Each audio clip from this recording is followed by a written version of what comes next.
Hey guys, this is Delphine with the CultureQuirk channel. I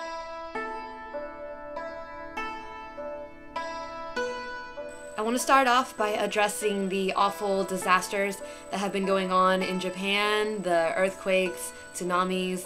I can't even imagine what it's like being over there right now. I made a message about this over on my other channel, but I wanted to mention it again here. To those in Japan, hang in there. Our thoughts and prayers go out to you, and I really hope that things get better soon. For those of you who are out of harm's way, if you could donate, I donated to the Red Cross. If you guys know any really good charities, please post them in the comments. Every little bit counts. So I'm hoping now to maybe help sort of take your mind off of all the horrible stuff going on with this video, but really, my thoughts are constantly thinking about you guys in Japan, so Nihon no minasan, ganbatte kudasai.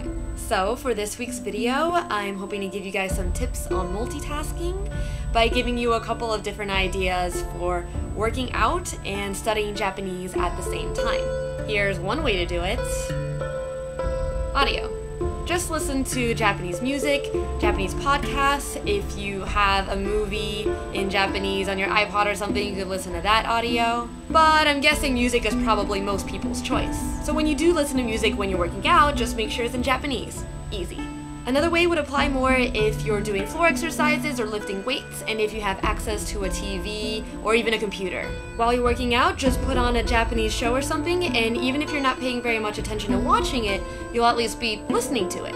Finally, here's something specific that I do, especially whenever I go home and have access to a treadmill. There's oftentimes a nice little space on a treadmill where you could put a laptop. So this means that you can watch TV shows and movies not just when you're doing more stationary exercises, but when you're running too. Something else I did and would like to recommend right now is a particular exercising podcast. If you don't work out too much or would like to get a bit better at running, definitely go check this out. It's called Robert Oldry's Couch to 5K running program, and it's a podcast that you can download online for free. I'll be putting a link in the bottom.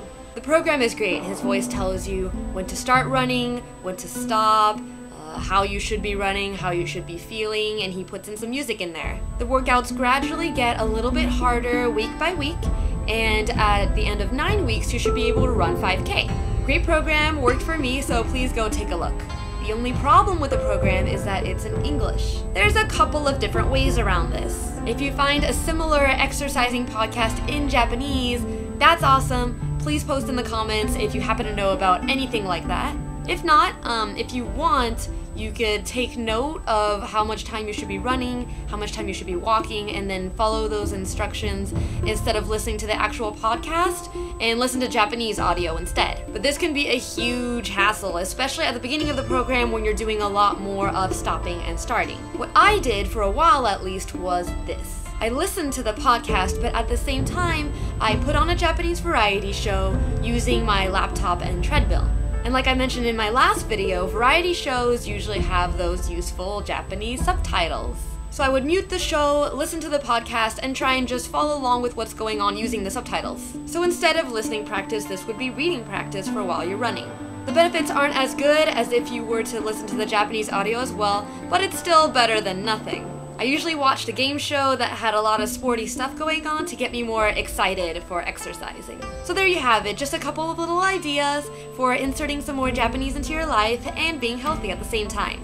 A lot of this stuff is really self-explanatory, but I'm just trying to shoot ideas out here, so hope it helps. I think exercising is a great time to get in some Japanese immersion. Not only is it good for your body, but you can maybe learn something at the same time. And when being more active, people tend to remember things better too, so try it out. Thank you for watching, and don't forget to make a donation to help out Japan. Take care and see you next time!